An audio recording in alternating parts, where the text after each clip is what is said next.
Bonjour à vous. 5 blocages qui nous empêchent souvent d'aller vers l'amour que nous désirons.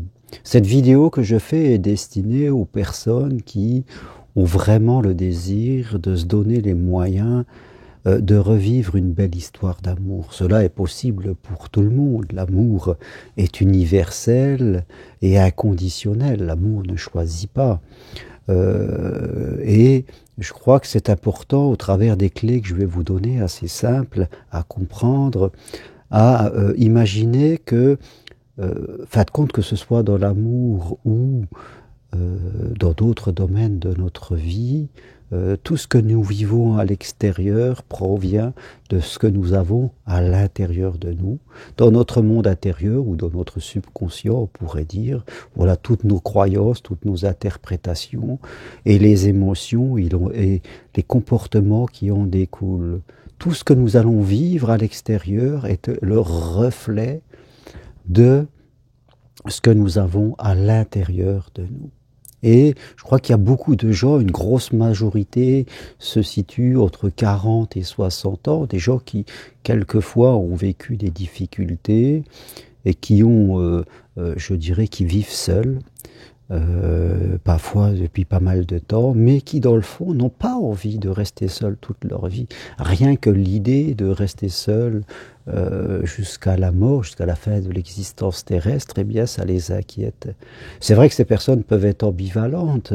En même temps, elles ont construit des habitudes, et vous le savez, changer ces habitudes, surtout les habitudes qu'on répète depuis longtemps, c'est toujours un petit peu compliqué. On peut se retrouver dans un conflit entre une partie qui veut aller vers l'amour et l'autre qui veut rester comme on est. Donc, il faut comprendre un petit peu tout ce qui se passe en nous. L'amour est un maître, l'amour est une école, et nous devons apprendre. En général, quand ça ne se passe pas bien, c'est que nous refusons d'apprendre et que nous restons dans des comportements primaires, c'est-à-dire des comportements de fuite face à ce qui nous fait peur. Et quand on fuit ce qui nous fait peur, alors qu'on ferait mieux de le regarder et de le traverser pour voir que cela n'existe pas, eh bien, on donne du pouvoir à la peur, et là, bien sûr, on va vers des difficultés et de la souffrance. C'est important aussi de toujours chercher à progresser. Pourquoi? Parce que même ceux qui ont peur de s'engager, eh bien, vivent quand même une vie sentimentale, ils ont quand même des relations, mais c'est souvent des relations médiocres et qui finissent par se terminer. Et bien sûr, en vivant cela, eh bien, on va nourrir le doute, on va nourrir les peurs, et puis ça va augmenter à l'intérieur de nous. Et à un moment, ça sera très difficile de revenir à la confiance et à l'amour. On sera vraiment dans la méfiance et dans la peur. Tout ça parce que on a été négligent et qu'on s'est lancé dans des relations qui n'ont fait que nous blesser. Et à un moment, notre cœur, eh bien, ne veut même plus revenir. Donc, il faut faire attention. Donc, les 5 blocages et solutions en même temps, hein, j'en ai déjà parlé dans d'autres vidéos. Le premier blocage, c'est de bien savoir ce qu'on veut, de bien connaître son identité et de sortir de l'ambivalence je veux, je ne veux pas, d'avoir un désir où tous les critères trop rigides sont un petit peu gommés, et surtout de rester sur les valeurs, c'est très important. Tant que dans notre tête, c'est pas très clair sur ce que je veux, eh bien, voilà, là aussi, comme je l'ai dit, notre vie est le reflet de ce que l'on pense à l'intérieur de nous. Si dans ma tête c'est pas très clair, eh bien tout ce qui va venir dans ma vie aura une tendance à ne pas être très clair. Donc progresser sur la clarté de l'esprit. Deuxièmement, prendre conscience de mes comportements qui n'allaient pas par le passé. Voilà, beaucoup de gens ne font pas cette prise de conscience et ont tendance à répéter les mêmes comportements, ou alors ils passent sur des comportements complètement à l'envers, comme le trop gentil qui devient trop contrôlant. Mais ces comportements sont souvent dans la disharmonie et vont quand même créer des relations qui ne seront pas qui vont manquer de maturité. Voilà, les gens manquent de maturité, ils restent dans des comportements de protection. Et quand on va dans l'amour, dans des comportements de protection, eh bien, on va s'attirer des problèmes et puis on va créer ce que l'on veut pas, ce qui nous fait peur. Donc, prendre conscience de ces comportements inadaptés et développer de nouveaux comportements, voilà une deuxième solution et un deuxième blocage qui est dépassé. Le troisième, eh bien, c'est développer son identité. Il y a parfois des gens qui manquent d'identité, qui ne sont plus qu'une personne qui cherche quelqu'un par peur de rester seul.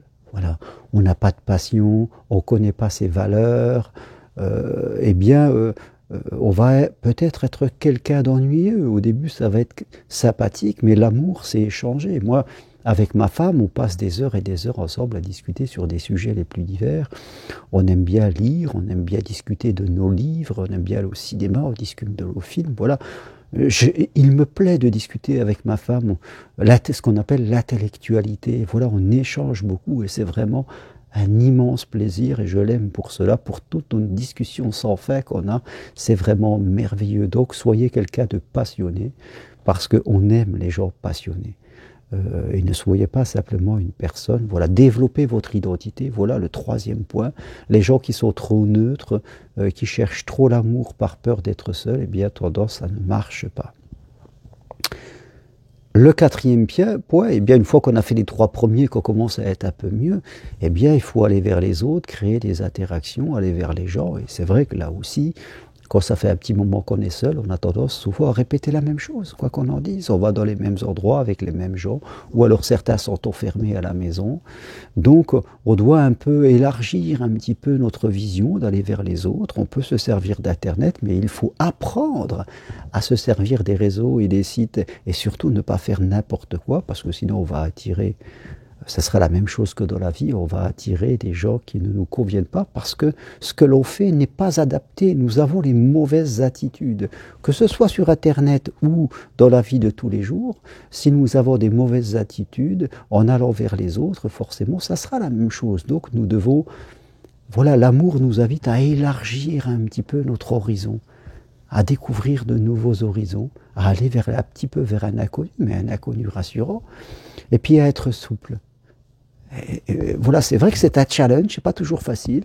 Hein, ça fait 10 ans qu'on est seul et on répète tout le temps la même chose sans s'en rendre compte. Et après, quand il s'agit d'aller vers quelque chose de nouveau, on ne sait pas faire, mais on peut le faire. C'est un point de progression important. Et le cinquième blocage, eh bien, c'est quand je rencontre quelqu'un.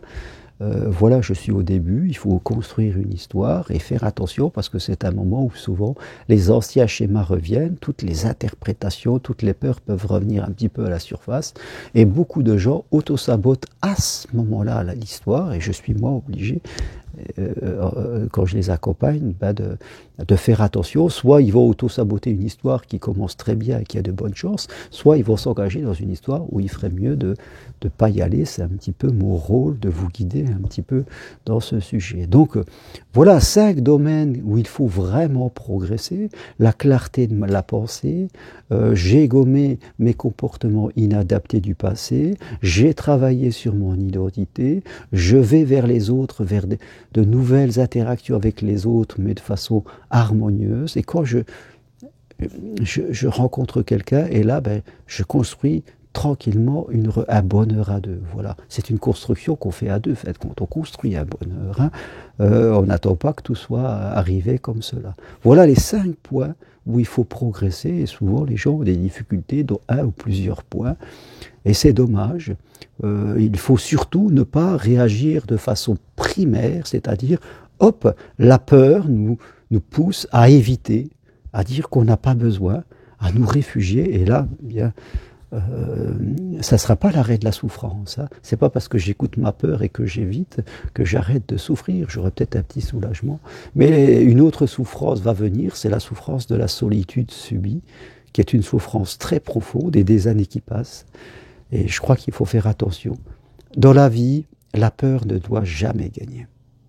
Il n'y a qu'une seule chose qui doit gagner, c'est l'amour et l'apprentissage. Et évoluer. Nous sommes sur Terre pour faire des erreurs et évoluer. Quand on était petit, on prenait des gommes, on apprenait à écrire, on avait une gomme à crayon de papier, et on ne nous disait pas qu'il fallait faire tout juste. On se trompait, on gommait, on recommençait. Eh bien, dans la vie, c'est pareil, c'est comme ça qu'on apprend. Alors, donnez-vous une chance d'apprendre. Merci à vous, à très bientôt. Si vous voulez aller plus loin, prenez une consultation avec moi, c'est possible à distance de chez vous. Vous pouvez m'écrire. Et vous venez marcher à Compostelle, où on parle beaucoup d'amour. Donnez-vous cette possibilité de vivre une aventure pendant 3-4 jours à partir du mois de mai. Toutes les infos sur mon site germainrocari.com. À très bientôt. Merci. Au revoir.